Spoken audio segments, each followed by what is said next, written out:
అంటే ప్రపంచాన్ని అంతటినీ ఏకఛత్రాధిపత్యముగా పరిపాలిస్తూ ఉంటాడు ఈ క్రూర మృగం అనే వాడు.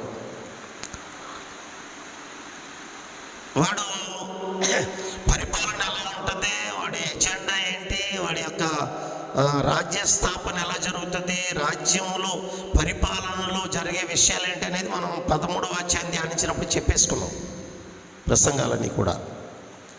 అంటే వాడి కాలంలో ప్రజలని బలవంతం పెట్టేటువంటి ఒక పద్ధతి ఉంటుంది. దాంట్లో ఒకటి ఏంటంటే వాడికి సంబంధించిన ఒక నంబర్ ప్రపంచంలో విడుదల చేస్తాడు. ఈ నంబర్ మీరు వేసుకోవాలి కంపల్సరీ. వేసుకుంటేనే మీరు ఏదైనా అమ్మటానికే ఉంటుంది, కొనడానికే ఉంటుంది. క్రయ విక్రయములు అనే పదం వాడాడు, మీరు చూసుకోండి బైబిల్లో.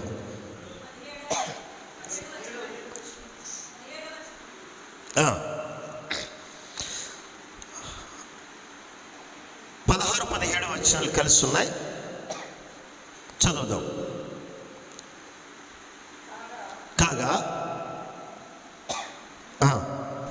కాగా కొద్దివారు కానీ గొప్పవారు కానీ ధనికులు కానీ దరిద్రులు కానీ స్వతంత్రులు కానీ దాసులు కానీ అందరూ తమ కుడి చేతి మీదనైనను తమ నొసటి అందైనను ముద్ర వేయించుకొనున్నట్లును ఆ ముద్ర అనగా ఆ మృగము పేరైనను దాని పేరిట సంఖ్య అయినను గలవాడు తప్ప క్రయ విక్రయములు చేయుటకు మరి ఎవరికి అధికారము లేకుండానట్లును అది వారిని బలవంతము చేయుచున్నది.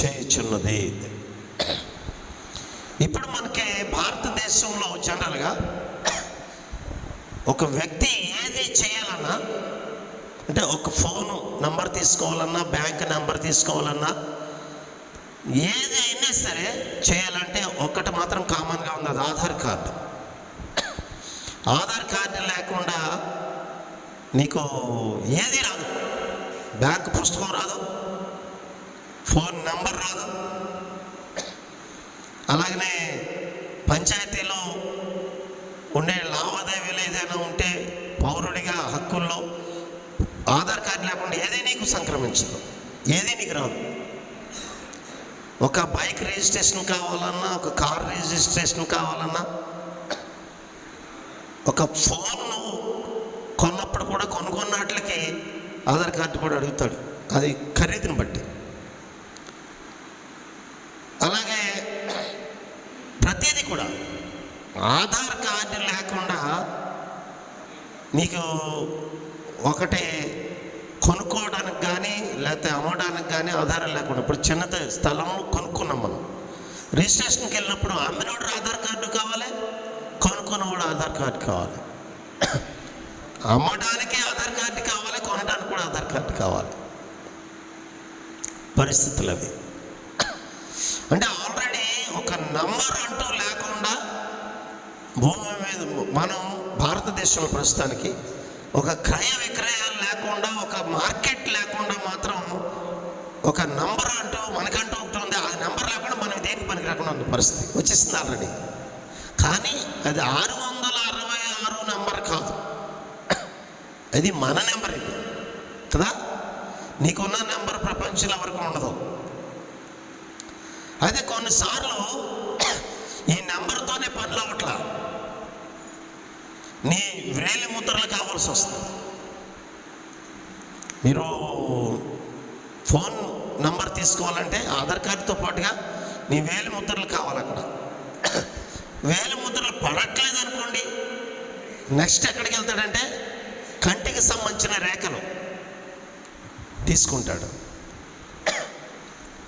అంటే వేలి ముద్రలో పడకపోతే ఏంటి, కంటికి సంబంధించినటువంటి రేఖలు లాక్కుంటే స్కానర్ అనేటువంటిది మనం ఆలోచించాలి. కొంతమంది అనుకుంటున్నారు చేతి వేలి ముద్రలో ఎక్కువగా పనిచేస్తాం వల్ల అరిగిపోతున్నాయి, అరిగిపోయి ముద్రలు పడట్లేదు అనుకుంటున్నారు. కాదండి, ఏ పని చేయని వాళ్ళకి కూడా పడట్లేదండి. తెలుసా మీకు ఆ విషయం? ఇళ్లలో ఏ పని మనుషులు ఉండి ఇంట్లో వంటలో పని మనుషులు చేసి అన్నీ చేసినటువంటి వాళ్ళు కూడా వేలు ముద్రలు పడతాలేదు కొంతమందికి. అంటే వాళ్ళ బాడీలో ఉండే తత్వాన్ని బట్టి ఆ నంబరు లేకపోతే ఆ ముద్రలో ఆ స్కానర్ లాగదు. బాడీ తత్వం అది. అలాంటి వాళ్ళకి చేతికి సంబంధించిన ముద్రలో ఆ స్కానర్ లాగని పరిస్థితిలో ఆ బాడీ తత్వాన్ని బట్టి నెక్స్ట్ ఆప్షన్ ఏంటంటే కంటి ముద్రలకు వెళ్తాడు, కంటికి సంబంధించిన రేఖలకు వెళ్తాడు. ఫ్యూచర్లో ఇప్పుడు ఆధార్ కార్డులు అన్నీ కూడా మనకి చెరిగిపోతున్నాయి, ఎక్కడైనా పడిపోతున్నాయి. ఆధార్ కార్డు జిరాక్స్ లేక పరిగెడుతున్నాం ఒక్కొక్కసారి. ఏమంటే రకరకాలుగా ఇబ్బందులు కూడా ఉన్నాయి దాంట్లో కదండి. ఇప్పుడు ఏదైనా లోన్ తీసుకోవాలనుకున్నప్పుడు వాళ్ళు జిరాక్స్ తీసుకురమ్మంటున్నట్టు. ఒరిజినల్ ఉంటారు కానీ జిరాక్స్ రాదు, జిరాక్స్లు తీసుకున్నా లేవు, దానికోసం తిరగాల్సి వస్తుంది. దానికోసం లేకపోతే మళ్ళీ ఇంకోటి డౌన్లోడ్ చేయించుకోవాల్సి వస్తుంది వెళ్ళి. చాలా పని అవుతుంది అది. రేషన్ కార్డు కానీ ఇవన్నీ కూడా. దట్స్ ఇప్పుడు రాబోయే రోజులు అంటే ఆల్రెడీ విదేశాల్లో అమల్లోకి వచ్చేసింది, మన దేశంలో ఇంకా పెట్టలేదు. అదేంటంటే వ్యక్తికి సంబంధించిన పూర్తి డేటా, బ్లడ్ గ్రూప్ కానీ, DNA కానీ, ఆధార్ నంబర్ కానీ, నీకంటూ ఏది ఉందో. మనకు చాలా ఉంటాయి తెలుసా మీకు? చెప్పండి ఒకసారి ఏమేమి ఉంటాయో. బ్లడ్ గ్రూప్ ఉంటుంది, ఫింగర్ ప్రింట్స్ ఉంటాయి, కంటికి సంబంధించిన రేఖలు ఉంటాయి, మనకుండే బాబు మోల్స్, పుట్టుమచ్చలు, ఐడెంటిటీ కోసం పుట్టుమచ్చలు ఉంటాయి. ఇంకా చెప్పవచ్చు కంటికి సంబంధించిన రేఖలు ఉంటాయి, కాలికి సంబంధించిన ముద్రలు కూడా ఉంటాయి, బాడీకి సంబంధించిన స్మెల్ ఉంటుంది.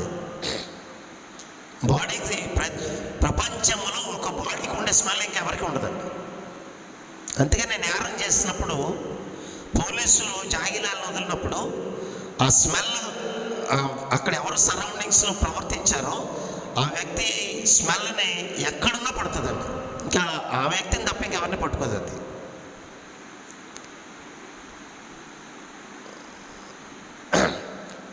అలాగనే మనకి చాలా ఉన్నాయి ఇలాగ. మరి ప్రభుత్వానికి సంబంధించినటువంటి విషయాలు, ఈ లావాదేవీల్లో కొన్నిసార్లు అవి దొరకకపోతున్నాయి. ఒక్కొక్కసారి యాక్సిడెంట్ అయింది, ఆ వ్యక్తికి బ్లడ్ పోయింది, బ్లడ్ అవసరం, అర్జెంట్గా ఎక్కించాలి. ఆ బ్లడ్ గ్రూప్ ఏంటి అనేటువంటిది తెలియదు. కొంతమందికి అన్ఎడ్యుకేటెడ్స్ ఉంటారు, మీ బ్లడ్ గ్రూప్ ఏంటంటే నాకు తెలియదు అంటారు. ఆ బ్లడ్ తీసి అది చెక్ చేసేటానికి టైం పడుతుంది, ఈలో ప్రాణం పోతుంది. అదే ఆ వ్యక్తికి గ్రూప్ తెలిసిందనుకోండి, ఇమ్మీడియట్గా పలానా గ్రూప్ మాకు కావాలని చెప్తే ఇన్ టైంలో అందడానికి అవకాశాలు ఉంటాయి, ప్రాణం కాపాడడానికి అవకాశాలు ఉంటాయి. అందుకని పిల్లల యొక్క పాఠ్య పుస్తకాలలో కూడా ఈ లిస్ట్ అంతా ఉంటుంది. చూస్తారు లేదా మీరు? బయోడేటాకి సంబంధించి తల్లి పేరు, తండ్రి పేరు, blood group, height, moles, weight, class, section, ఊరు, స్కూల్ అడ్రస్, మొత్తం టోటల్ రిలీజియన్, నేషనాలిటీ, ఇవన్నీ కూడా చాలా ఉంటాయి దాంట్లో. అంటే ఒక వ్యక్తి ఎక్కడైనా తప్పిపోయినా ఆ పుస్తకానికి సంబంధించిన డేటా చూసి ఆ వ్యక్తిని చేర్చడానికి, ఒకవేళ ప్రమాదం అయితే దానికి సంబంధించిన వైద్యాలు చేయడానికి, కొన్నిసార్లు కొన్ని డిసీజులు ఏమున్నాయో కూడా నోట్ చేస్తారు. ఈ వ్యక్తికి బలహీనత ఉంది అనేటువంటి విషయాలు కూడా నోట్ చేస్తారు. ఎందుకంటే ఆ బలహీనతో ఎక్కడన్నా కనుక ఆ వ్యక్తి పడిపోతే ఆ డేటాను బట్టి ఇమ్మీడియట్గా ట్యాబ్లెట్ వేయడానికి, ఇంజక్షన్ చేయడానికి. మెంటల్ డిజార్డర్లో ఉన్న వాళ్ళకి కూడా కొంతమందికి సర్టిఫికెటే ఇస్తారు. ఆ సర్టిఫికెట్ చూపు కూడా డబ్బులు అడిగేవాళ్ళు చాలామంది ఉంటారు మనకి. ఇవన్నీ ప్రపంచంలో అమలులో ఉన్నాయి, ఇవన్నీ కూడా అమల్లో ఉన్నాయి. అయితే ఇవన్నీ కూడా ఏమవుతున్నాయంటే దానికి సంబంధించినటువంటివి అన్నీ కూడా ఏంటది, ఆధార్ కార్డు కానీ, రేషన్ కార్డులు కానీ కొన్ని ఇవన్నీ కూడా పాడైపోతున్నాయి. మళ్ళీ కొత్తగా చేయించుకోవాల్సి వస్తుంది. బోల్డ్ డబ్బులు అవుతున్నాయి. కొన్నిసార్లు డబ్బులు అయినా కానీ ఆ టైంలో కరెంట్ లేకో, ఆ టైంలో సంథింగ్ ఏదో అయ్యి ఆ కంప్యూటర్లు పనిచేయకో పనులు అవ్వట్లేదు. దట్స్ ఏం చేస్తున్నారంటే మొత్తం మనిషికి సంబంధించిన డేటా అంతా ఒక చిప్లో అమర్చి ఆ చిప్ని ఆ వ్యక్తి బాడీలో అమరుస్తున్నారు. ఆ చిప్ని ఆ వ్యక్తి బాడీలో అమరుస్తున్నారు. ఆ బాడీలో కూడా కుడి చేతి మీద, ఎందుకంటే మీకు కుడి చేతికి సంబంధించినటువంటి విషయాల్లో స్కానర్లు దానికే లాక్కుంటాయండి. ఎడం చేతికి సంబంధించిన దాంట్లో లాక్కో. అందుకే కుడి చెయ్యి అనే పదం వాడాడు ఇక్కడ. కుడి చెయ్యి అంటే శుభమైనటువంటి చెయ్యి అని కాదు అక్కడ. మళ్ళీ మతం గడికి వెళ్ళిపోతే కనుక కుడి చెయ్యి అంటే కుడివైపు, కుడి చెయ్యి ఇటువంటివన్నీ కూడా చాలా శుభంగా ఉంటాయి. అలాగనే అంటే నమ్మకాలు. అలాగే తూర్పు అంటే ఏదో దేవుడు ఉండే ప్లేస్ అని, ఈశాన్యం అంటే దేవుడు ఉండే ప్లేస్ అని రకరకాల సిద్ధాంతాలు ఉన్నాయి. అలాంటి సిద్ధాంతంతో కూడింది కాదు కుడి చెయ్యి అంటే. కుడి చెయ్యి అనేటువంటిది టెక్నికల్గా ఈ బాడీలో ఉండేటువంటి అనేకమైన విషయాలు కుడి చేతి ద్వారా పని చేస్తే ఎడం చేతిలో పనిచేయవి. అది కారణం. అలాగనే చిన్నది, బాగా చిన్న చిప్పు. మనకిప్పుడు సిమ్ కార్డు కంటే కూడా చాలా వంతులు చిన్నది అది. అమ్మా బియ్యపు గింజ అంత ఉంటుందండి.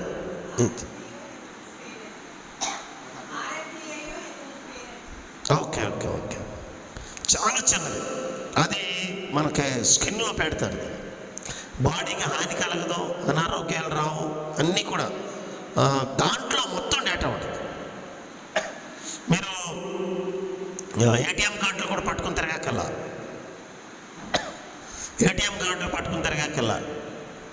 డీసీఎం కార్డుకి కూడా వెళ్ళి మీరు కార్డు పెట్టుకుని దానికి నొక్కి ఇవన్నీ చేయక్కర్లా. మీరు ఎప్పుడైతే చెయ్యి అలా పెడతారో అది స్కాన్ లాగేస్తుంది. మొత్తం నీ చేతిలో ఉన్న చిప్ తోటి స్కాన్ లాగేసినప్పుడు మొత్తం డేటా వచ్చేస్తుంది. అప్పుడు నువ్వు లావాదేవీలన్నీ కూడా అది ఓపెన్ అయిన వెంటనే మనం చేసుకుంటానికి వీలుగా ఉండేలాగా చిప్ తయారు చేస్తున్నారు. ఇప్పుడు టెక్నాలజీ లైన్లో చెప్పాలంటే AI అనేటువంటిది వచ్చింది, ఆర్టిఫిషియల్ ఇంటెలిజెన్స్. మీరు ప్రస్తుతానికి కాలేజీల్లో కూడా దీన్ని ఇంజనీరింగ్ కోర్సులకు చేర్చిస్తారు. దీనికి చాలా డిమాండ్ ఉంది. AI కీర్తికి మేము దానికోసం ప్రయత్నం చేస్తాం కానీ సీట్ దొరకలేదు. SRKRలో ప్రయత్నం చేస్తే అప్పటికే సీట్లు అప్పుడు అయిపోయినాయి అన్నారు. ఈ ఆర్టిఫిషియల్ ఇంటెలిజెన్స్ అంటే ఇప్పుడు ప్రస్తుతానికి మానవ ఆకారంలో ఒక బొమ్మని తయారు చేస్తారు. మానవ ఆకారంలో అది మనం చెప్పేది అర్థం చేసుకుంటుంది, మనకు ఆన్సర్ ఇస్తుంది, నవ్వుతుంది, అన్ని ఫేస్ ఫీలింగ్స్ అన్నీ ఉంటాయి. అలాగే మనం చేయగలిగే పనులు అన్నీ చేస్తుంది, మనం చేయలేని పనులు కూడా చేస్తుంది. కానీ అది ఒక కంప్యూటర్. ఒకసారి కొంతకాలం క్రితం మన లాప్రసాద్ గారు మన గ్రూప్లో పెట్టారు. మీరు ఎవరైనా గుర్తుంచుకున్నారో లేదో నాకు తెలియదు, కానీ మీడియాలో చాలా సంవత్సరాలు అయింది అది వచ్చి. ప్రస్తుతానికి ప్రపంచంలో టాప్ కంప్యూటర్ అదే. ప్రస్తుతానికి మనతో ఈజీగా మాట్లాడుతుంది. రాబోయే రోజుల్లో అది ఒక చిప్తో పనిచేస్తుంది. ఎందుకని అది ఒక చిప్తో పనిచేస్తుంది మొత్తం. అలాగనే ఇప్పుడు కంప్యూటర్ ద్వారా ఆపరేషన్లు కూడా మొదలుపెట్టారు. కంప్యూటరే ఆపరేషన్, రోబో. మనిషి ఆపరేషన్లో మిస్టేక్స్ ఉంటాయేమో కానీ అది సెకండ్స్ తోటి సహా సరిపెడుతుంది. ఎందుకంటే కంప్యూటర్ కదా అది. రోబోకి సంబంధించినటువంటి ఆపరేషన్స్, టెక్నాలజీ డెవలప్ అయ్యి. ఎందుకు ఇవన్నీ ఎలా డెవలప్ అవుతున్నాయంటే అంత్యక్రీస్తు అనబడిన వాడు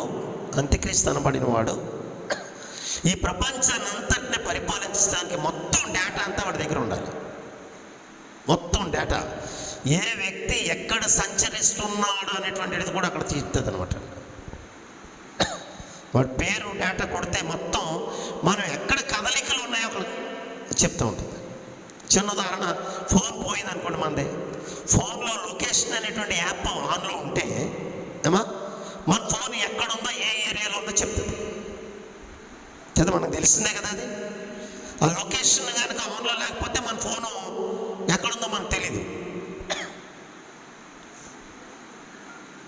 అది ఫోన్ లాక్ పెట్టుకుని ఉంటే అది లాక్ ఓపెన్ అవుతేనే కదా అది, ఒకవేళ ఎవరికి చేతులన్నా చిక్కితే దాన్ని ఆఫ్ చేస్తేనే ఆ ఫోన్ మనకి దొరకదు లొకేషన్. అలాగా లొకేషన్, మనం ఏ లొకేషన్లో ఉన్నామో కూడా దాంట్లో ఆల్రెడీ చిప్లో ఉంటుంది. మనం ఇంట్లో ఉన్నామా, మార్కెట్లో ఉన్నామా, ఏ ఊర్లో ఉన్నాం, ఏ టవర్కి దగ్గరలో ఉన్నాం, నీ ప్రమేయం లేకుండా నేను అబ్జర్వ్ చేయొచ్చు అక్కడ నుంచి. ప్రస్తుతానికి చాలా వరకు పోలీస్ వ్యవస్థ ఈ ఇన్వెస్టిగేషన్లో ఇవన్నీ వాడుతున్నారు.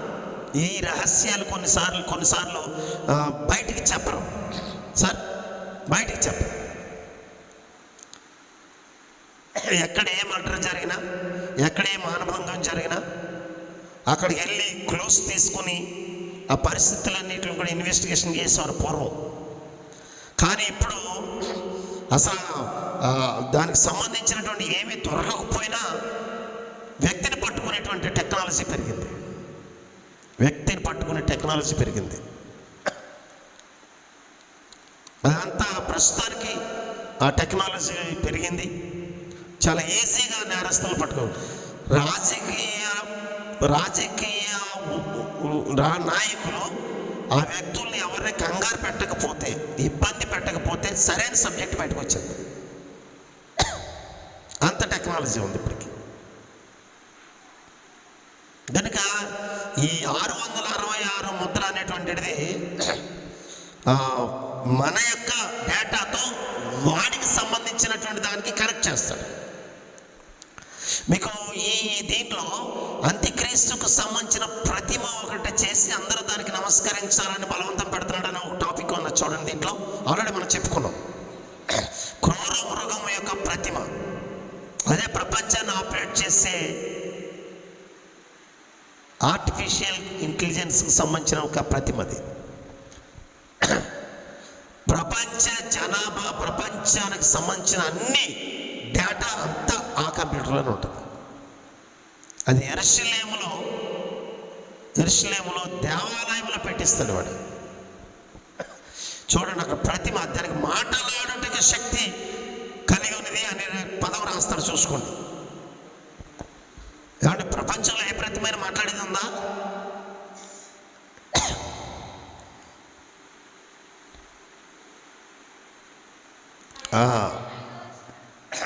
అమ్మా 13వ అధ్యాయం అది వేరు, అది వేరు. మనం 15వ వచనం జాగ్రత్తగా చదవాలి.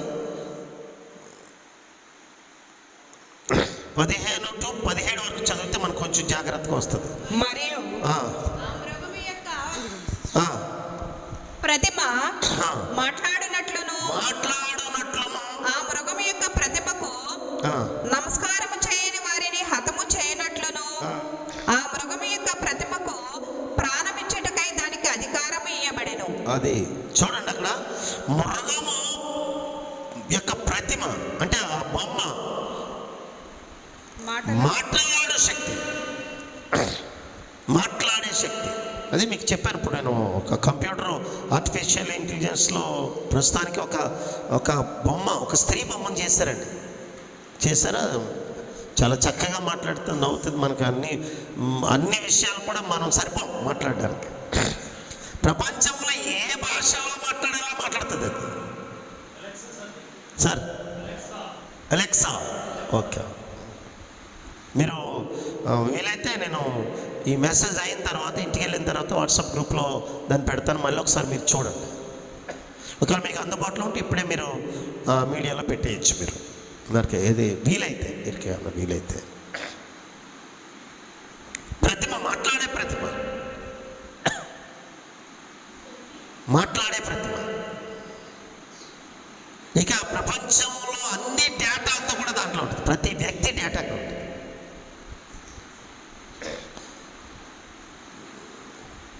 కనుక ఇక్కడ మనం జాగ్రత్తగా గమనిస్తే మనకున్న డేటాతో డేటాకి సంబంధించి చిప్కి సంబంధించింది వాడికి సంబంధించిన దానికంతా కనెక్ట్ చేస్తాడు. ఈ కొట్ల దగ్గర కూడా మనకి కిరాణా కొట్లు కానీ లేకపోతే కూరగాయల కొట్ల కాడికి వెళ్ళినప్పుడు కూడా మనం చేయి కానీ నొసలు కానీ ఆ స్కానర్ ఉంటేనే మనకి పనులు అవుతాయి, లేకపోతే లేదు. ప్రస్తుతానికే మనం ఫోన్పే, గూగుల్ పే అనేటువంటిది స్కాన్ చేస్తుంటే మనం డబ్బులు పట్టుకెళ్ళకపోయినా పనులు అవుతున్నాయి కదా. మాట్లాడట్లేదు ఎవరు. స్కానర్ అదే అక్కడ ఉంటుంది, దాన్ని స్కాన్ చేసి డబ్బులు కొట్టేస్తాం. మన జేబులో డబ్బులు వేసుకెళ్ళకపోయినా మన బ్యాంకులో డబ్బులు ఉంటే కనుక ఆ స్కానర్ ద్వారా మనకు పనులు అవుతున్నాయి. మరి ఒకవేళ ఫోన్ ఛార్జింగ్ అయిపోయి స్కానర్ పని చేయకపోతే ఎలాగా? ఒకవేళ ఫోన్ ఛార్జింగ్ అయిపోయింది, స్కానర్ పని చేయట్లేదు, మనకి క్రయ విక్రయాల పరిస్థితి ఏంటి? అందుకని మనకి చిప్పు మన బాడీలో ఉండటం వల్ల ఆటోమేటిక్ ఇంకా ఫోన్ ఛార్జింగ్ ఉన్నా లేకపోయినా, లైటింగ్ ఉన్నా లేకపోయినా చీకట్లోనే పనిచేస్తుంది. నీ బాడీలో రక్తం ప్రవహించినంతసేపు, ఆ వేడి ఉన్నంతసేపు, నువ్వు బ్రతికున్నంతసేపు కూడా నీ బాడీలో అది పనిచేస్తూ ఉంటుంది. ఇంకొకటి కూడా ఏంటంటే మనిషికి రోగాలు రాకుండా ఎలా పెడతాడంటే, నీకు ఏ రోగాలు అయితే ఉన్నాయో ఆ రోగాలు నీ మీద పని చేయకుండా, అంటే నీకు పెరాలసిస్ రాకుండా, నీకు హార్ట్ అటాక్ రాకుండా, నీకు బీపీ రాకుండా, నీకు ఏంటది షుగర్ రాకుండా, ఈ రోగాల లిస్ట్ అంతటిని కూడా చెప్పి నీకు ఈ చిప్ వేసుకుంటే ఈ రోగాలు నీ మీద పని చేయవచ్చి పెడతాడు. ఇప్పుడు దేని పట్ల ఎంతమంది ఆకర్షణలు అవుతారు? మందులు కొట్టుకాడికి వెళ్ళక్కర్లేదు, డాక్టర్ల దగ్గరికి వెళ్ళక్కర్లేదు. నీకు అర్థం ఉందా? ఎందుకంటే అది మెదడుని వర్క్ చేస్తూ ఉంటుంది. ఆ చిప్పు మెదడుని కూడా వర్క్ చేస్తూ ఉంటుంది. అందుకని ప్రతి నాడీ వ్యవస్థకే బ్లడ్ సర్క్యులేషను జరగటం, దానికి సంబంధించిన అన్నీ జరగటం వల్ల మనిషికి రక్త ప్రసరణ అవ్వకపోతేనే కదా మనకి నరాలు చచ్చుబడిపోయి పారాలసిస్ వచ్చింది. ఈ చిప్పు ఉన్నప్పుడు దాని సంకేతాలు మొత్తం ప్రతి అడుగుకి వెళ్తూ ఉంటాయి అన్నమాట. కనుక ప్రజల్ని నీకు హెల్త్ మంచిదవుద్ది, నీకు పరిస్థితులు బాగుంటాయి, నీకు ఇంకా ప్రపంచంలో చక్కటి పొజిషన్కి వెళ్తావు అని చెప్పేసరికి ప్రజలందరూ కూడా ఏమవుతారంటే ఇదేదో చాలా బాగుందని పరుగులు పెడతారు. ఒకవేళ వేయించుకోకపోతే కనుక నీకు ఉండే కొంత 199 మంది వేయించుకుని ఎవరో ఒకళ్ళు వేయించుకోకపోతే వాళ్ళకి ఇబ్బందులే కదా. అలాంటి పరిస్థితులు లోకంలో వస్తాయి. అందుకని ఇప్పుడు ఏం చేస్తాడంటే ఈ నంబర్ అనేది ఇప్పుడు 666 అనేటువంటిది కూడా పదం కరెక్ట్ కాదు. ఎందుకంటే బుద్ధి గలవాడు ఈ సంఖ్యను లెక్కింపనేమో, ఇందులో జ్ఞానము కలదు అని చెప్పి రాశాడు. ఏమా ఇప్పుడు 666 అని క్లియర్గా చెప్పేసినప్పుడు ఇంకా దానికి బుద్ధి ఎందుకు, దానికి జ్ఞానం ఎందుకు అయ్యా కదా? చాలా సింపుల్. మనకి దానికి బుద్ధి అవసరమే ఉంది, దానికి జ్ఞానం అవసరమే ఉంది. చెప్పేశాడు. ఎవడన్నా వచ్చాయి నీ నొదటి మీద 666 ముద్ర వేస్తానంటే నాకు వద్దంటాం మనం. నీ చేతి మీద 666 ముద్ర వేస్తానంటే వద్దంటాం మనం. ఎందుకంటే మనకి సబ్జెక్ట్ వచ్చేస్తుంది కదా. అంత తెంగరోడు కాదు. వాడికి కోటికి సంబంధించినవి అన్నీ ఉంటాయండి. అంత క్యాలిక్యులేట్ చేస్తే 666 వస్తుంది. అంత క్యాలిక్యులేట్ చేసే మేధాశక్తి ఎవరికి ఉండదు. ఇప్పుడు కొంతమంది జాతకాలు చూసేవాళ్ళు చూడండి, చెప్తూ ఉంటారు, మీ పేరుకి సంబంధించిన అక్షరాలన్నీ కలుపుకుంటే 7 వచ్చినాయి అనుకోండి, మీ జాతకం వెలిగిపోద్ది అంటాడు. అంటే పేరుకి సంబంధించినటువంటి లెటర్స్ ఉంటాయి కదా, న్యూమరికల్ లెటర్స్. అంటే లెటర్స్ని న్యూమరికల్గా చేయడం. ఎన్ని లెటర్స్ వచ్చినాయి దాన్ని బట్టి నీ పేరులో ఈ అంకు ఉంటే, ఈ అక్షరం ఉంటే నీకు వెలిగిపోద్ది. నీ బండి నెంబర్ ఇదైతే జాతకం బాగుంటుంది, నీ కారు నెంబర్ ఇదైతే బాగుంటుంది అని చాలా ఏం చెప్పేస్తాను. ఇప్పుడు నెంబర్ల కోసం కూడా అంత రేటు పెడుతున్నారుగా. ఏ కారణాలు? 6వ నెంబర్ కోసం టోటల్ 6 కావాలి, టోటల్ ఇది కావాలని చెప్పేసి లక్షలు పెడుతున్నారు. బండి ఖరీదేమో వేలలో ఉంటుంది, నంబర్ ఖరీదేమో కోట్ల మీద కూడా వెళ్ళిపోతుందట. అంటే దాంట్లో ఏంటంటే జాతకాలు పిచ్చి, శుభం కలగాలని ఏదో పెడతాడు. అదంతా టోటల్ అనమాట అండి. అలాంటిది అంత్యక్రీస్తుకు సంబంధించిన నంబర్ కానీ కొన్నిసార్లు దానికి సంబంధించిన పేరు అవుతుంది. అది కూడా మనకి డీటెయిల్స్ క్లియర్గా తెలవు. ఇది వేయించుకోండి అమ్మా బాగుంటుంది, ఇది వేయించుకుంటే మీకు ప్రాబ్లమ్స్ అన్ని తగ్గిపోతాయని చెప్పేసి అది మెడికల్ లైన్లో నుంచి కానీ టెక్నాలజీ లైన్లో నుంచి కూడా తీసుకొస్తారు దాన్ని. ఇక మనం దాన్ని కాదని బ్రతకడానికి లేకుండా ఉంటుంది. ఇప్పుడు ప్రస్తుతానికి క్రైస్తవులకి ఏంటి, ముస్లింలకి ఏంటి, మరి హిందూ సోదరులకి ఏంటి, అన్ని రిలీజియన్స్ వాళ్ళకి అందరికీ కూడా ఆధార్ కార్డు ఉందా లేదా? అది రిలీజియన్కి సంబంధించిందా, వ్యక్తికి సంబంధించింది. అలాగే వస్తాయి ఇవన్నీ కూడా, మతాలకు సంబంధం ఉండదు. అయితే ఇది బలవంతం చేస్తారు, ఇది వేసుకోవాలి. బలవంతపు మత మార్పిడి చెప్పాలంటే వాడు చేస్తాడు బలవంతం. మీరు వేయించుకోవాలి, పౌరుడిగా ఉన్నవాళ్ళు ప్రతి ఒక్కరు ఇది చేయాలి అని. వాస్తవంగా చెప్పాలంటే మనం జనరల్గా అంటున్నాం, మనం భారతదేశంలో మనందరం భారతీయులు. ఈ దేశంలో మాత్రమే ఉండి వేరే దేశాల్లో లేనిది ఏంటో చెప్పాలి మీరు నాకు. ఈ దేశంలో మాత్రమే ఉంది, మన భారతదేశంలో తప్ప వేరే దేశంలో లేదు. అది ఏంటో చెప్పాలి. కులం. మరి భారతదేశానికి ఇది ఒక వరమేమో. ప్రపంచంలో అందరూ మనుషులే ప్రపంచంలో, ఇక్కడ మాత్రమే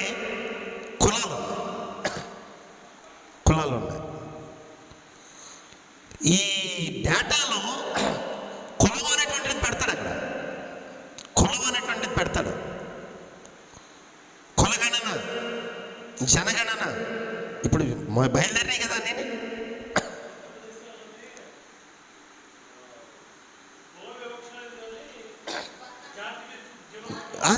అది ఉన్నది. ఇక్కడ కూడా ఇంచుమించు చాలా రకాల వివక్షతలు ఉన్నాయి. ఇక్కడ ఒకటి కదా, అక్కడ ఉన్నాయి చాలా తక్కువ, ఇక్కడ ఉన్నాయి చాలా ఎక్కువ. జాతి అక్కడ బ్లాక్ అండ్ వైట్ ఉన్నది. ఇక్కడైతే ఇంకా చాలా లిస్ట్ చెప్పుకోవచ్చు మనం. మేల్ అండ్ ఫీమేల్ వివక్షత కూడా ఉంది. ఇక్కడ ఆడమగ వివక్షత ఉంది, కులానికి సంబంధించిన వివక్షత ఉంది, డబ్బున్నవాడు డబ్బు లేనివాడు అనే భయంకరమైన వివక్షతలు ఉన్నాయి. ఎర్రోళ్ళు నల్లోళ్ళు అనే వివక్షత కూడా ఉంది ఇక్కడ కదండి. మీకు అర్థం కాదు. ఇప్పుడు వివాహం చేసుకోవాలనుకున్న వాళ్ళు నాకు ఎర్రగా ఉండే అబ్బాయి కావాలని కోరుకునే వాళ్ళు ఎక్కువ. ఆలోచన వీళ్ళు నల్లగా ఉంటారు, మన పైగా వీళ్ళ నల్లగా ఉంటారు. ఎర్రగా ఉన్నవాళ్ళు కావాలట. అంటే ఒక రకమైనటువంటి లోపల ఫీలింగ్ ఉంది. నల్లవాళ్ళు కోరుకునే వాళ్ళు తక్కువ. ఎర్రవాళ్ళు దొరక నల్లవాళ్ళు చేసుకుంటారు. ఏం చేస్తారు పరిస్థితి. కొంచెం ఎర్రగా ఉన్నవాళ్ళు పోజులు కొడతారు, నేను చాలా అందంగా ఉన్నాను. ఇది ఇంటర్నల్గా లోపల ఉందండి. ఇది ఎంతమంది ఒప్పుకుంటారు దాన్ని కదా? ఖచ్చితంగా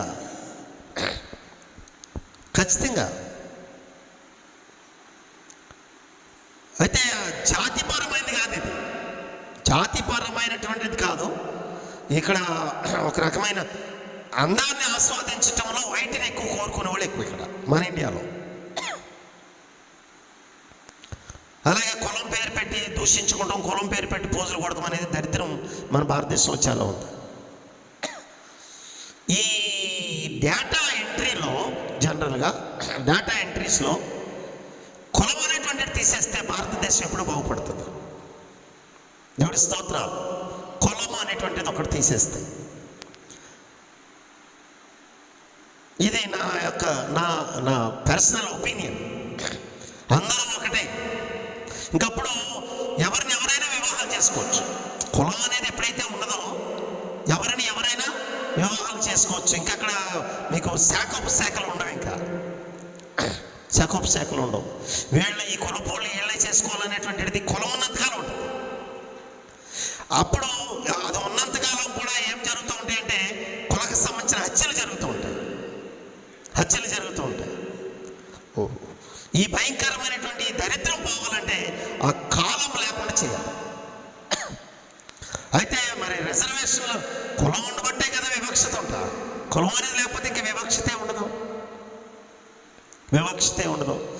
అయితే ఏంటంటే జాతిపరంగా అందరూ మన నేషనల్కి సంబంధించిన జాతిపరమైనటువంటి భూమి కానీ ఆస్తులు కానీ అంతా కూడా సమాన హక్కుగా చేసుకుంటే ఈ వివక్షతలు కూడా ఉండకుండా అందరూ అన్నదమ్ముల కింద బ్రతకడానికి అవకాశాలు ఉంటాయి. పూర్వం నుంచి కులం ఉండబట్టే ఉన్నవాడు లేనోడు కూడా వచ్చింది. మీకు అర్థమైందా? కులం ఉండబట్టే పలానోడు చదువుకోకూడదు, పలానోడే చదువుకోవాలి అనేటువంటి ఒక కులపరమైనటువంటి నిబంధనలు ఉండబట్టి చదువుకున్న వాళ్ళేమో గొప్పోళ్ళు, తెలుగుగలవాళ్ళు ఉన్నవాళ్ళు అయ్యారు, చదువు లేని వాళ్ళు ఏమైపోయారు, లేబర్ అయిపోయారు.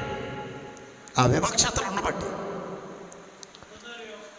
అవునండి సార్, పెత్తనం చేయటం, మిగిలినటువంటి వాళ్ళని రోలింగ్ పరిస్థితి అది. ఈ రోజున పేదలుగా ఉండిపోయిన కుటుంబాలు అన్నీ కూడా దానికి కారణం అదే.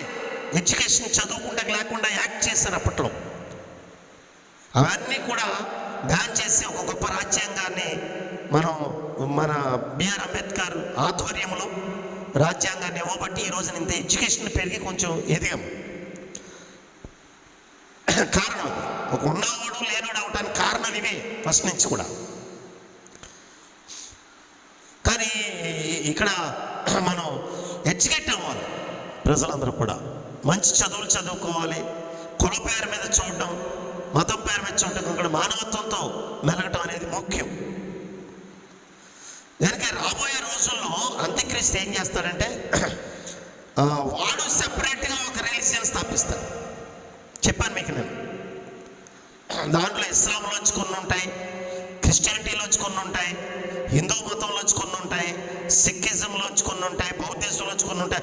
అన్ని మతాలలో నుంచి ఒక ఫార్ములా తయారు చేసి అందరికి ఆమోదయోగ్యముగా ఉండి స్వేచ్ఛనిచ్చేటువంటి మతం కూడా తయారు చేస్తాడు. స్వేచ్ఛ అది. అందుకని అందరికీ నచ్చి ఆ మతాన్ని అవలంబించి ఈ మతాలన్నీ కూడా మానేస్తారు. వాడు చాలా నీట్గా ట్రాప్ చేస్తాడు ప్రజల్ని. కనుక ఈ 666 ముద్ర అనేటువంటిది మెయిన్. అది క్రూర మృగం యొక్క ముద్ర అని క్లియర్ చేశాడు. ఏమా దుష్టుడైనటువంటి అంత్యక్రీస్తుకు సంబంధించిన ముద్ర అని బైబిల్లో రాశాడు. మరి ఎవరికి సంబంధించిన ముద్ర అంటే క్రూర మృగం యొక్క ముద్ర. అది క్రూర మృగానికి నమస్కారం చేయాలి. క్రూర మృగం పెట్టిన ముద్ర అనమాట మొత్తం ప్రపంచానికి. అలాగా వస్తుంది. అయితే దేవుని జ్ఞానం కలిగిన వాళ్ళు, దేవుడే ఏదోలాగా పోషిస్తాడు అనుకునే వాళ్ళు ఈ ముద్రని వేయించుకోలేదు. వాళ్ళ ఇప్పుడు జనరల్గా అంటున్నాను, రేషన్ కార్డు ఉంటే చాలా వర్తించి ఉన్నాయి కదా. రేషన్ కార్డు లేకపోతే చాలా కోల్పోవాల్సి వస్తుంది అమ్మా. ఇంకొన్ని రాయితీలు ఉండవు. ఏదో కామన్గా ఉండేవి కొన్ని ఉంటాయి, కానీ ఎక్కువ రాయితీలు ఉండవు. మరి రేషన్ కార్డు లేని వాళ్ళు రాయితీలన్నీ కోల్పోవాల్సి వస్తుంది.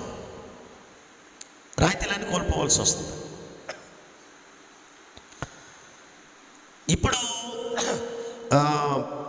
చాలా ప్రభుత్వానికి సంబంధించిన అన్ని బోర్డులన్నీ కోల్పోవాల్సి వస్తుంది. చిన్న ఉదాహరణ, అవి అన్ని పొలాలు ఉన్న వాళ్ళకి, ఇళ్ళున్న వాళ్ళకి, ఆస్తులు ఉన్న వాళ్ళకి, ఇన్కమ్ ట్యాక్స్ చేసుకునే వాళ్ళకి మాత్రమే కదా అందరు రిచ్ లెక్కలోకి వస్తారు కదా. అందుకు వాళ్ళకి రేషన్ కార్డులు ఉండవు, వాళ్ళకి అవసరం లేదు సహకారం. పేదలకి మాత్రమే ఈ సహకారం కోసం రేషన్ కార్డు అంటారు. ఉన్న వాళ్ళకి ఎంతమందికి చూపెట్టమంటారు రేషన్ కార్డులు?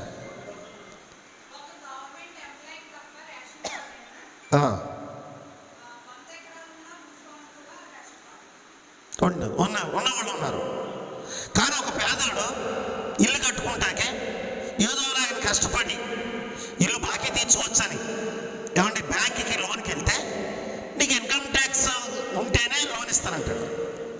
ఇన్కమ్ ట్యాక్స్ లోన్ కోసం అన్నీ పోతాయి. ఇన్కమ్ ట్యాక్స్ కట్టిన వెంటనే నీకు మొత్తం అన్నీ రద్దు. వీడు కూటికి లేనోడే, నీకు అర్థమైందా? వీడు కూటికి లేనోడే. ఏదో కష్టపడి సంపాదించుకొని ఒక ఇల్లు కొనుక్కుందాం, ఒక కట్టేసిన ఇల్లు కొనుక్కుందాం, ఇల్లు కట్టుకుందాం, బ్యాంక్ లోన్ తెచ్చుకుందాం, ఓ 15 సంవత్సరాలు 16 సంవత్సరాలు పడుతుంది, ఏదో లాగా పడదాం అని అనుకుంటే ప్రభుత్వం నుంచి వచ్చిన అని కోల్పోవాల్సి వస్తుంది.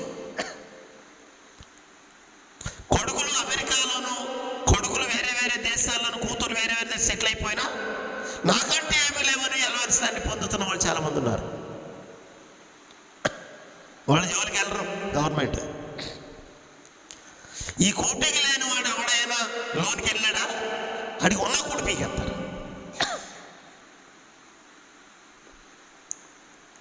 ఇంట్లో ఏసీ ఉంటే, ఇంట్లో అంటే ఏసీ ఉండకూడదు, అది పాయింట్. వాళ్ళ ఉద్దేశం ఏంటంటే ఏసీ ఉండకూడదు, ఏసీ ఉంటే రిచ్ అనమాట.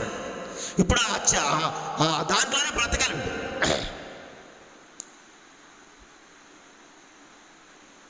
సదుపాయాలు కూడా ఉండకూడదు ఇంట్లో.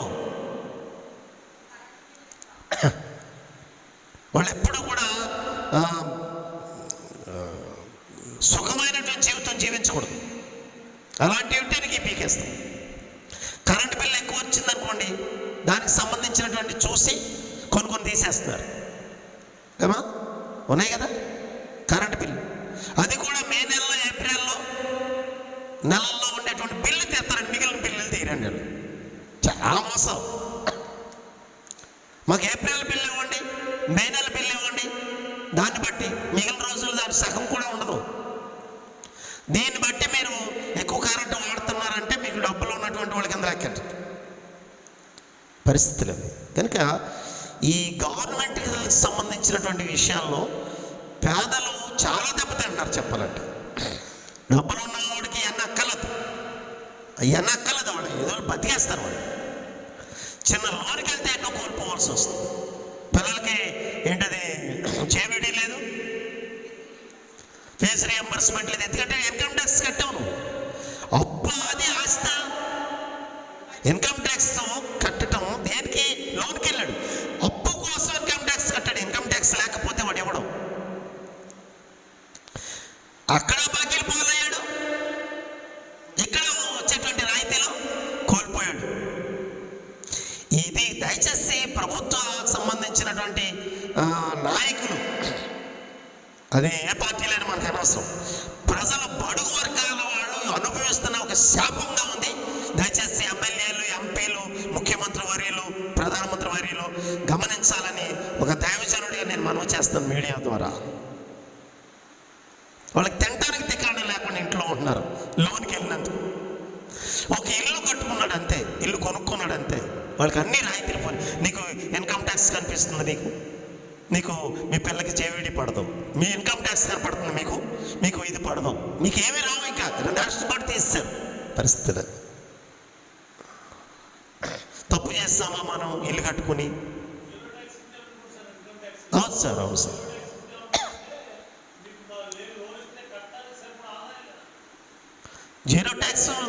జీరో ట్యాక్స్ కట్టుకుంటే ఏం పోవు. జీరో ట్యాక్స్ ఉంటే వాటిలోనే వాడు కదా, ఎందుకంటే నీకు ఇన్కమ్ లేదు. ట్యాక్స్ పే అని ఉంటుంది ఒక లైను, ఆ కాలంలో నువ్వు ఎంత కట్టావు అనేది దాన్ని బట్టి లోన్ ఇస్తాడు. ట్యాక్స్ పే చూసుకోండి, అక్కడ జీరో ఉంటే నీకేమి రావు. ఒకసారి ఇన్కమ్ ట్యాక్స్ స్టార్ట్ అయిందంటే ప్రతి సంవత్సరం సచ్చినట్టు కట్టాల్సిందే, నీకు ఆదాయం ఉన్నా లేకపోయినా. సార్ మళ్ళీ నోటీస్ పంపిస్తున్నాడు నువ్వు కట్టలేదని. ఈ లోపు అడుక్కొని కూడా అయిపోయిన పర్లేదు. బ్యాంకుకి లోన్లు కట్టడానికి డబ్బులు లేక బయట అప్పులు చేసి ఈఎంఐలు కడుతున్న వాళ్ళు ఉన్నారు. ఈ సమాజంలో లోపల జరుగుతున్నది ఇది. ఎంతసేపు కంప్యూటర్ చూపించింది మాత్రమే చూస్తున్నారు తప్ప వాళ్ళ కూడు తింటున్నారా లేదా, పరిస్థితులు ఏమైనా ఉన్నాయా లేదా. ఇప్పటి వరకు ఇన్కమ్ ట్యాక్స్ కట్టాడు, ఇప్పుడే ఎందుకు కట్టాడు, దేనికి కట్టాడు అనేటువంటిది కూడా అనాలిసిస్ చేయట్లేదు, చూపెట్టేస్తున్నాడు కంప్యూటర్ అంతే. ఇలాగా ఈ సంఖ్యాపరమైనటువంటి చిప్పులకు సంబంధించిన విషయాల్లో ప్రతి వాడు డేటా అక్కడ ఉంటుంది, బలవంతం అవుతుంది. ఇక్కడ నిజంగా ఇన్కమ్ లేదు, ఇన్కమ్ ట్యాక్స్ కట్టాలని ఒక బలవంతం అవుతుంది. ఇన్కమ్ లేదు, నోటీసులు వస్తున్నాయి. ఇప్పుడు బ్యాంకుకి సంబంధించిన క్రెడిట్ కార్డులు మీకు కావాలంటే మీకు వచ్చిందంటాడు. ఈ తెలియని వాళ్ళు ఏం చేస్తున్నారంటే ఓకే అంటున్నారు, ఎందుకని పనికి వస్తుందండి. ఏమా వీడు సంవత్సరానికి ఒకసారి కూడా వాడు, ఆ సంవత్సరానికి సంవత్సరం ట్యాక్స్ పడుతుంది 3,500 5,000. ఏంటంటే నా బ్యాంకులో డబ్బులు కట్ అయిపోయినాయని వెళ్తే నువ్వు క్రెడిట్ కార్డు తీసుకున్నావు కదా, ఏం కొనలేదు, ఏం అమ్మలేదు, ఏమి తీసుకోలేదు, అంత స్తోమత లేదు వీడికి. ఆ కార్డు ఇచ్చినందుకు 3,500 4,000 వేసిపోతుంది. అప్పుడు కళ్ళు తేలేసేస్తున్నాడు మనిషి. నాకు వద్దు పోయింది ఎందుకు అనుకుంటుంటే నువ్వు అవును అనుకున్నా కాదనుకున్న నీ కార్డు ఉన్నంతకాలం నీకు కట్ అయిపోతాయి. ఎవరికైనా అయినాయి అలాగా?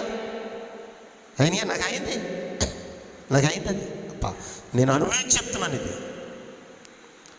అసలు ఆ కార్డు యూజ్ చేయలేదు మేము. పరిస్థితులు అవి. అంటే మనకు తెలవకుండానే మన బ్యాంకులోంచి మన జేబులో డబ్బులు లాగేస్తారండి. కనుక ఇలాగా అంటే ఇప్పుడు మన బలవంతంగా రుద్దుతాం ఇవన్నీ. నీకు అర్థం ఉందా? తెలివి లేని వాళ్ళు దీంట్లో ఇరుక్కుంటున్నారు. అందరికీ తెలివి ఉంటుంది, అందరూ గొప్పవాళ్ళు అవుతారా? అమ్మ మీకు కావాల్సి ఉంటే 5వ నెంబర్ నొక్కండి అంటాడు. వీళ్ళకి 5వ నెంబర్ అంటే ఏంటని నొక్కేస్తున్నారు అంతే. ఆ తర్వాత 5,000 వేసిపోతుంది. మోసం పరిస్థితులు అవి. కానీ ప్రియులరా, ఈ అంత్యక్రీస్తు యొక్క లైన్ అంతా కూడా ఎలా ఉంటుందంటే మనిషికి ఇష్టం లేకపోయినా నువ్వు మస్ట్ అండ్ షుడ్ చేసి తీరాలన్నట్టుగా ఉంటుంది. అలా ఉంటుంది అనమాట. ఖచ్చితంగా నువ్వు చేసి తీరాలని.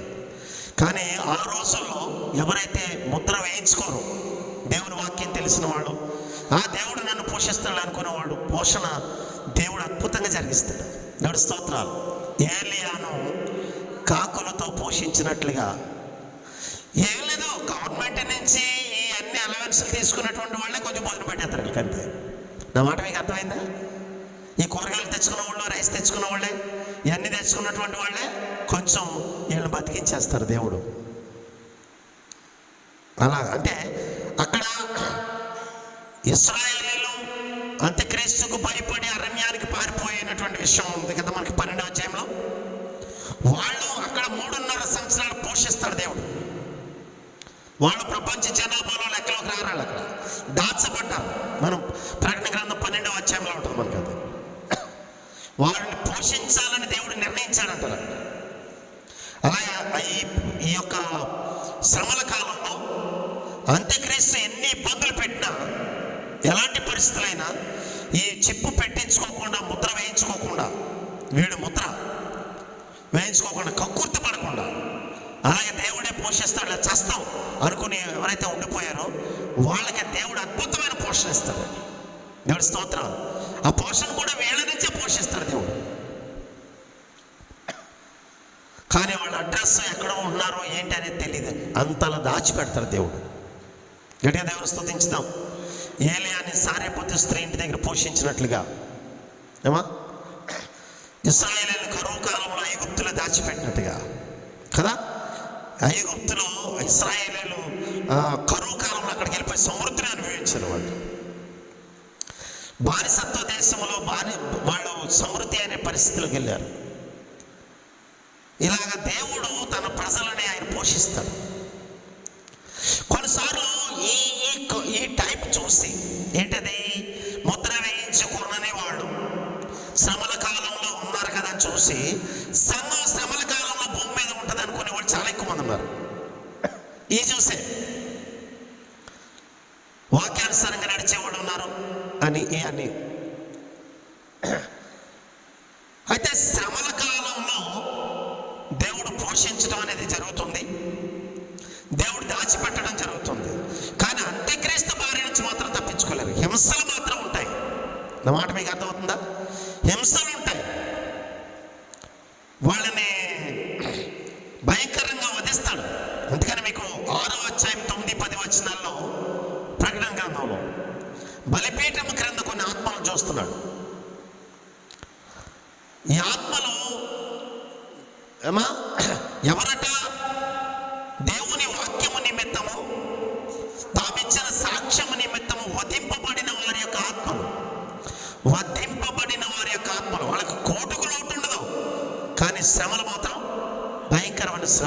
అనుభవించాల్సి వస్తుంది. ఆహారం అందుతుంది, దేవుని కోసం నిలబడ్డారు కదా. అయితే వాళ్ళు శ్రమలు అనుభవించాల్సి వస్తుంది, శ్రమలు హతసాక్షులు అవ్వాల్సి వస్తుంది. అలా అయితే అమ్మ వినండి, ప్రకటన గ్రంథం 3:10 ఫెయిల్ అవుతుంది. భూలోకం అంతటా మీదికి రాబో శోధన కాలంలో నేను నిన్ను కాపాడుతాను అనేటువంటి మాట దేవుడు తప్పినడు అవుతాడు. ఎక్కడ కాపాడినట్టు అక్కడ హతసాక్షులు అయిపోతున్నారు కదా, చనిపోతున్నారు కదా. ఇంకొక మాట అంటాడు యేసుప్రభు వారు మత్తయి 24:24, ఆ దినములో తక్కువ చేయబడని ఎడల ఏ శరీరయు తప్పించుకోరన్నాడు బైబిల్లో.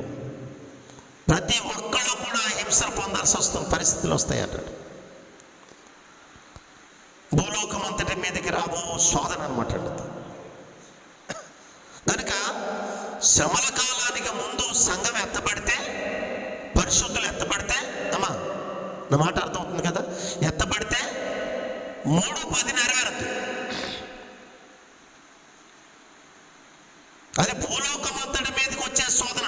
అది పరిస్థితి గమనించాలి, ఒక ప్రాంతానికి కాదు. ఒకవేళ సంఘం ఎత్తబడకపోతే ఆ వాక్యం నెరవేర్పు జరగదు.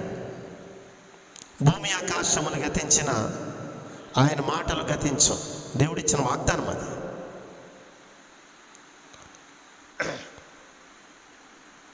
అలాగే ఇశ్రాయేలీయులను కూడా వాళ్ళ మధ్యలోంచి వేరే దిక్కుకి తీసుకెళ్ళిపోయి పోషించాడు. అలాగే పరిశుద్ధులను కూడా వేరే స్థలంలో దాచిపెడతాడు దేవుడు. అది పరదేశం అయి ఉండొచ్చు, ఏమా, లేకపోతే మధ్యాకాశం అయి ఉండొచ్చు, లేకపోతే ఇంకేదైనా ఉండొచ్చు. ఒకవేళ ఇంకొక మాట చెప్పాలంటే, ఒకవేళ భూమి మీద కనుక వాళ్ళని దాచిపెట్టి ఉన్నా అది తప్పించినట్టే లెక్క. కానీ శ్రమలు మాత్రం వాళ్ళని, అంత్యక్రీస్తు నుంచి వచ్చే శ్రమలు మాత్రం వాళ్ళకి తప్పుకో. అందుకని అంటాడు, పొలంలో ఉన్నవాడు ఇంట్లోకి రావద్దు. చూడండి ఆ మాటలు రాస్తుంటాయి కదా, మిద్ది మీద ఉన్నవాడు కిందకి దిగొద్దు. యేసుప్రభు డైరెక్ట్ చెప్పారు, ఆ దినములలో పాలించే వారికి గర్భిణీ స్త్రీలకు శ్రమ అనే పదాలు వాడారు. చాలా భయంకరంగా ఉంటాయి శ్రమలు. దట్స్ మనం తెలుసుకోవాల్సిన విషయం ఏంటంటే, దేవుడు అద్భుతంగా పోషిస్తాడు. ఆ తర్వాత ఒకటి ఏంటంటే, ఈ అంత్యక్రీస్తుకు సంబంధించిన ముద్ర ఎవరైతే వేయించుకుంటారో, వినండి, మిడతల దండు వచ్చి కుట్టిది వినండి. మీరు 9వ అధ్యాయంలో దేవుని ముద్ర లేని వాళ్ళనే కుడతాయన్నాడు. అమ్మా, దేవుని ముద్ర లేని వాళ్ళు మాత్రమే మిడతలు హింసిస్తాయి. చూడండి బైబిల్లో ఉంటుంది. 9వ అధ్యాయం ప్రకటన 9:4. మరియు నొసళ్ళయందు దేవుని ముద్ర లేని మనుషులకే తప్ప భూమిపైనున్న గడ్డికైనను. నొసళ్ళయందు దేవుని ముద్ర అన్నాడు కదా అని 666 దేవుని ముద్ర అనుకున్నారు కదా. క్రూర మృగం, ఇది క్రూర మృగానికి సంబంధించిన ముద్ర. ఏమా, దేవుడు కూడా ఒక ముద్రను రిలీజ్ చేస్తాడు. దేవుడు అది రొసల మీద, అదే చేతి మీద పడింది. మీరు యెహెజ్కేలు గ్రంథం 9వ అధ్యాయంలో కూడా దీని ప్రస్తావన ఉంటుంది. శరాబుడ్డి కట్టుకున్నటువంటి ఒక దూత దేవుని దాసుల నొసళ్ళ మీద ముద్రలు ముద్రించడానికి బయలుదేరినట్టుగా ఉంటుంది. చూసుకోండి ఏమండి, 4-5 వచనాలు. అది 9వ అధ్యాయం, ఇది 9వ అధ్యాయమే. అది 4వ అధ్యాయం, ఇది 4వ వచనం, ఇది 4వ వచనం. ఏమో బాగుంటుందండి. అదే ముద్ర, ఇది ముద్ర. ఏమా, మీకు ఆల్రెడీ 7వ అధ్యాయంలో నొసళ్ళ మీద ముద్రలు ముద్రించేటువంటి మా దేవుని దాసుల మీద ముద్ర వచ్చే వరకు మీరేమి కదలొద్దని చెప్పిన ముద్ర గురించి నేను చెప్పాను ఆల్రెడీ. అది దేవుని ముద్ర, ఇది క్రూర మృగం యొక్క ముద్ర. 2 ముద్రలు ఉంటాయి బైబిల్ ప్రకటన గ్రంథంలో. 666 అనేది క్రూర మృగానికి సంబంధించింది. దేవుడికి సంబంధించిన భక్తులకి వేసేటువంటి ముద్ర వేరేది అదనమాట. ఏమా, కనుక ఆ నొసళ్ళ మీద దేవుని దాసులకు సంబంధించింది వేస్తున్నాడు అనుకున్న 666 దేవుడికి సంబంధించిన ముద్ర అనుకుని ప్రసంగించిన వాళ్ళు కూడా ఉన్నారు. ప్రసంగాలే వచ్చేసినాయి దాంట్లో. లలాటము అంటే తక్కెడ, కాట. లలాటము గుర్తు వేయమంటాడు.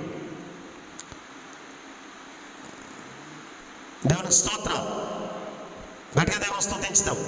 కనుక ఈ 666 ముద్ర అనేటువంటిది కాకుండా అంత్యక్రీస్తుకు సంబంధించిన ఒక పేరు కూడా దాంట్లో ఉంటుంది. ఏంటంటే కొన్నిసార్లు సంఖ్య ఒక్కొక్క బాడీలో సెట్ అవ్వదండి. నా మాట మీకు అర్థమైందా? సంఖ్య అంకెలో ఒక్కొక్క బాడీలో సెట్ అవుతుంది. బాడీ ధర్మాలు ఉంటాయి, దాంట్లో వాళ్ళు పేరును పెడతారు.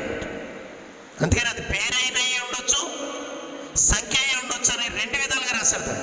అదేది కూడా ఉంటాయండి. అయితే ఎవరిలోనైనా ఉంటే సంఖ్య అని ఉంటుంది, తప్పితే పేరైనా ఉంటుంది. రెండూ కలిసి ఒక వ్యక్తిలో ఉండవు. వారి వారి బాడీ ధర్మాలను బట్టి అది వర్క్ చేస్తాయి అన్నమాట. ఇది 666 ముద్ర చేసేటువంటి పనులు. ఇది వేయించుకున్నప్పుడు ఫస్ట్ రోజులు చాలా బాగుంటాయి. వాడి పోషణ ఉంటుంది, ఇంటికే నీకు అన్ని పంపించేస్తారు. ప్రస్తుతానికి జగన్ గారు వచ్చిన తర్వాత మనకి ఇంటికే రేషన్ వచ్చిందిగా ఏమా. అవి తీసేస్తే మళ్ళీ జనం తిరగబడతారని మన బాబు గారు కూడా దాన్ని కంటిన్యూ చేస్తున్నారు. దేవుడికి స్తోత్రం. తప్పేం లేదు. ప్రజలకు సేవే కదా. ఆయన పెట్టింది నేను తీసేయాలని అనుకుంటే అది ప్రజలు నష్టపోతారు కదా. మంచిది. ఆ బాబు గారికి కూడా దేవుడు మంచి ఆరోగ్యం, ఆయుష్ని ఇచ్చును గాక. చాలా మంచి పని. అది తీసేయలేదు. ప్రజలకి ఉపయోగం అది. ఎందుకంటే ఎంతోమంది ఆ పెన్షన్ తీసుకుంటాక లైన్లో నుంచి చచ్చిపోయిన వాళ్ళు ఉన్నారు. రేషన్ షాప్ దగ్గర పొద్దున్న నుంచి మధ్యాహ్నం వరకు లైన్లో ఉండే ఆకలి దప్పులతోటి కింద పడిపోయిన వాళ్ళు ఉన్నారు. నిజంగా అది చాలా మంచి పని చేస్తారు. అది కంటిన్యూ చేస్తున్నా కూడా చాలా మంచి పని, చాలా కంటిన్యూ చేస్తాం. అలాగే ప్రజలు ఎక్కడ ఇబ్బంది పడుతున్నారు, దానికి మంచి సేవ చేయాలి. అలాగే ఆలోచించాలి నాయకులు.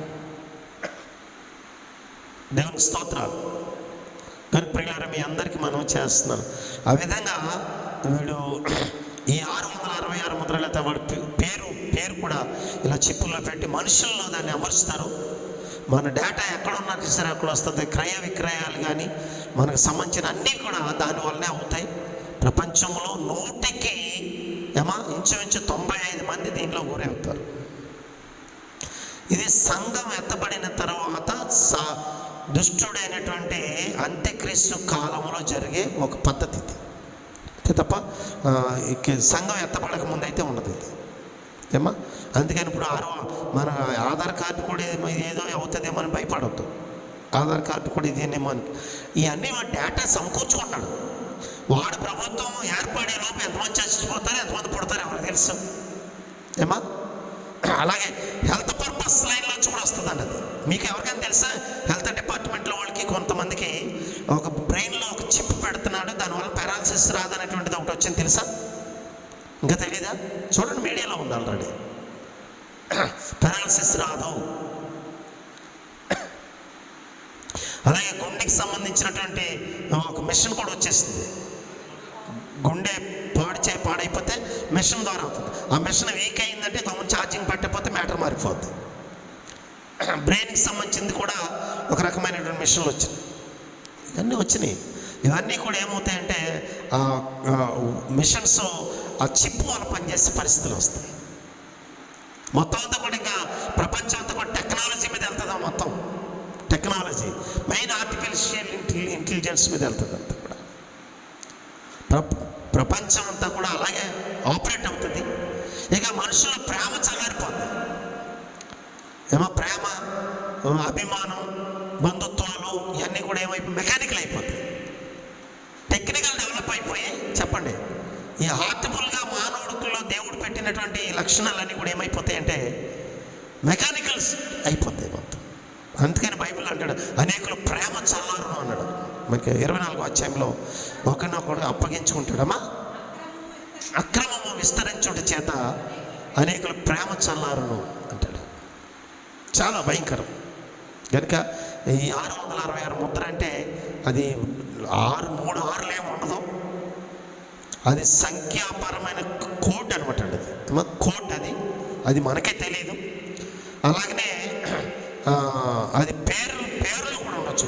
ఆ వ్యక్తి యొక్క బాడీ తత్వాన్ని బట్టి అయి పెడతారు. ఇది ఫ్యూచర్లో రాబోతుంది. ప్రస్తుతానికి చాలా దేశాల్లో కూడా దీనికి సంబంధించినవన్నీ కూడా ముందుకెళ్తున్నాయి. మనకి అమెరికాలో ఒక వ్యక్తి ఉన్నాడు, ఆయన దీనికి సంబంధించిన చిప్పులు అమ్మా ట్రంప్ కాదు,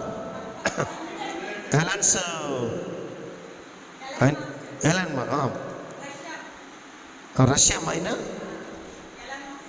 ఎలాన్ మస్క్. ఆయన ఇప్పుడు ప్రస్తుతానికి చిప్ కనుక్కుంటున్నాడు, తీసుకొచ్చింది ఆ మిషన్. అవును, ఆయన ప్రస్తుతానికి వరల్డ్ టెక్నాలజీ అంతా ఆయన దగ్గర ఉంది. అయ్యా అవునండి, ప్రస్తుతానికి ఈ చిప్ను కూడా ఆయనే తయారు చేయడానికి ప్రయత్నం చేస్తున్నాడు. ఆయనే అంత్యక్రీస్తు కాదండి, అంత్యక్రీస్తుకి సంబంధించిన డేటా అంతా కూడా టెక్నాలజీ డెవలప్ అవుతుంది. ఆయన దాన్ని తయారు చేయడానికి ప్రయత్నం, ఆయన ఆలోచన వేరు, చివరికి అది ఉపయోగపడేది. ఇప్పుడు యాటమ్ బాంబు జనాలు పాడు చేయడానికి అనుకున్నారా? కాదండి, అదో పర్పస్గా కనుక్కున్నారు. అది చివరికి అది ఏమైందంటే ప్రపంచ వినాశనానికి వాడేటువంటి ఒక ఆయుధంగా మారిపోయింది. ఇప్పుడు చాకులు, కత్తులు ఇవన్నీ ఎందుకు చేసుకున్నారు మనుషులు? ఉపయోగార్థమై కదా. కానీ ప్రస్తుతానికి దేనికి ఎక్కువ ఉపయోగిస్తున్నారు? మటర్లకు ఉపయోగిస్తున్నారు. అది కనుక్కున్నది ఉద్దేశం వేరు, ఉపయోగించేది వేరే అయిపోతుంది. అది మనిషి యొక్క మనస్తత్వాన్ని బట్టి, క్యారెక్టర్ని బట్టి వస్తువులు వాడటం జరుగుతుంది. ఎలాన్ మస్క్ ప్రస్తుతానికి ఈ విధమైనటువంటి చిప్పు ప్రపంచానికి అంతటికీ అందించడానికి ఆయన అడుగులు వేస్తున్నారు. ఆ తర్వాత సంఘం ఎత్తబడిన తర్వాత అవన్నీ కూడా ఈ అంత్యక్రీస్తు యొక్క పరిస్థితులకి వస్తాయి. దాని ద్వారా ప్రపంచం అంతా కూడా నడిపించబడుతుంది. కనుక 666 ముద్ర ఎక్కడ వస్తుంది? ఏ లైన్ నుంచి వస్తుంది చూసుకోవాలి మనం జాగ్రత్తగా. ఇప్పుడు ఇంకేం బుర్ర ఏం పని చేయకలా ఏమా, అంత తేలికేమీ నెంబర్ రాదు, అదంతా కోడ్ మీద ఉంటుంది. కనుక అలాగే క్రయ విక్రయాల విషయాల్లో అన్నింటిలో మన బలవంతం పెడుతుందటండి. ముద్ర వేయించుకోమని ఏం చేస్తారంటే బలవంతం అంటే నువ్వు వేయించుకోకపోతే నీకు మనుగడ లేదు, అది పరిస్థితి. నా ప్రశ్న ఉంటుంది జనరల్గా, ఇప్పుడు ఉగ్రవాద సంస్థలో నక్సలైట్లు వీళ్ళు ఉన్నారు, జన జీవితంలో ఉంటారు వీళ్ళు? గట్టిగా చెప్పండమ్మా. జన జీవితంలో ఉండరు, వేల లక్షలు ఉన్నారండి, లక్షలు జన జీవితంలో ఉన్న వాళ్ళకి ఆధార్ కార్డు ఉంటుంది, ఏ కార్డు ఉండదు. వాళ్ళ పోషణ ఎలా జరుగుతుందంటారు? వాళ్ళ పోషణ ఎలా జరుగుతుంది? జనసముద్రంలోంచి వెళ్ళాలదే ఖచ్చితంగా కదా. మరి ఎంత ఇన్ని లక్షల జనాల్ని ఈ విధంగా పోషణ జరుగుతుంది కదా. ఆ రోజుల్లో పరిశుద్ధులు దేవుడు పోషించలేడా? దేవుడి స్తోత్రాలు. మీకు అర్థమైందా?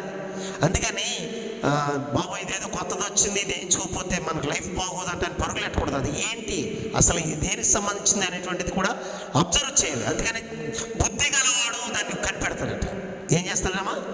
బుద్ధి గలవాడు దాని సంఖ్యను లెక్కింపనేమో. అది 666, అది మనుషుని యొక్క సంఖ్య అన్నాడు. పైగా మనుషుని సంఖ్య అన్నాడు. అది పేరైనా ఉండొచ్చు, సంఖ్య అయినా ఉండొచ్చు. కనుక బుద్ధి గలవాడంటే, బుద్ధి గలవాడంటే ఎవరర్థం? బుద్ధి గలవాడంటే ఎవరర్థం? యేసుక్రీస్తుని తెలుసుకున్నవాడు. ఎందుకు? బుద్ధి జ్ఞానంలో సర్వసంపదలు ఆయనలోనే ఉన్నాయి. దేవుడి స్తోత్రాలు. వాళ్ళకి మాత్రమే ఈ సంఖ్యను గురించిన మంచి నాలెడ్జ్ వస్తుంది. కనుక ఆ రోజుల్లో జరిగేది, ముందు మనకు కంగారు పడక్కర్లేదు. కానీ ప్రస్తుతానికి మాత్రం నెట్వర్క్ జరుగుతుంది, వాడికి సంబంధించినటువంటి నెట్వర్క్ అంతా సిద్ధపడుతుంది అనేది మనకు టెక్నాలజీ తెలిసిపోతుంది. కనుక ప్రార్థన చేయండి, సంఘం ఎత్తబడే దానిలో మనం సిద్ధపడి ఉండాలి, ఎత్తబడేది దానికి ఉండేలాగా ఉండాలి.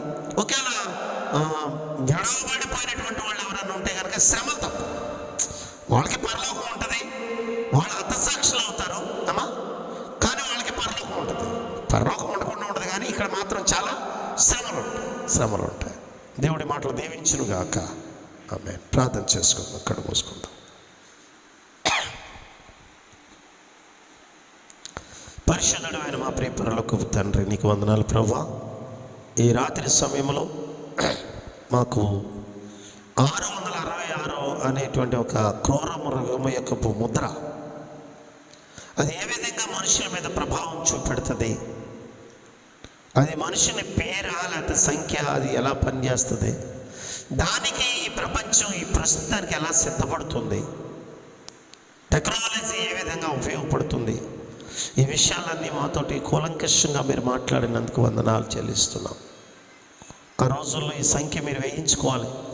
ఇది మీరు కంపల్సరీ చేసుకోలేకపోతే మీరు దేనికి పనికిరారని ఒక బలవంతం సమాజాన్ని పెట్టడం, తాత్కాలికమైన ఉపయోగాలు అవి పెట్టిన తర్వాత శ్రమలు ప్రారంభం అవడం. ఈ ముద్ర వేయించుకున్న వాళ్ళనేమో నువ్వు శ్రమ పెడతావు, ఈ ముద్ర వేయించుకొనని వాళ్ళనేమో నువ్వు కాపాడతావు. అవును బాబు, అంత్యక్రీస్తు అయితే ఈ ముద్ర వేయించుకున్న వాళ్ళని కాపాడలేడు. ఈ ముద్ర వేయించుకున్న వాళ్ళు మాత్రం వాళ్ళు చాలా శ్రమలు పెడతాడని లేఖనాలు మాకు తెలియపరుస్తూ ఉన్నాయి. మేము శ్రమలు అనుభవించడానికైనా రెడీగా ఉండాలి, లేదా సంఘం ఎత్తబడేటువంటి గుంపులను మేము ఉండాలి. ఈ విధమైన సిద్ధపాటు మాకు అందరికీ దయచేయమని, దీవించమని మంచి దేవుడైన యేసు నామములో ప్రార్థన చేసి అడుగుచున్నాము తండ్రి. ఆమేన్. తండ్రి అయిన దేవుని ప్రేమ, కుమారుడైన యేసు ప్రభు వారి కృప, పరిశుద్ధాత్మని యొక్క నిత్య సన్నిధి, ఆయన సమాధానం కూడి ఉన్న మనకును భూలోకంలో ఉన్న పరిశుద్ధులకును తన మహాజ్ఞానమునిచ్చి దుష్టుడైన సాతాను యొక్క కార్యాలు ఎలా జరుగుతున్నాయి ఈ ప్రపంచంలో అనేది గుర్తించే తెలివిని, జ్ఞానాన్ని మనకందరికీ ప్రసాదించునుగాక. ఆమేన్. Praise lord. అందరికీ వందనాలు.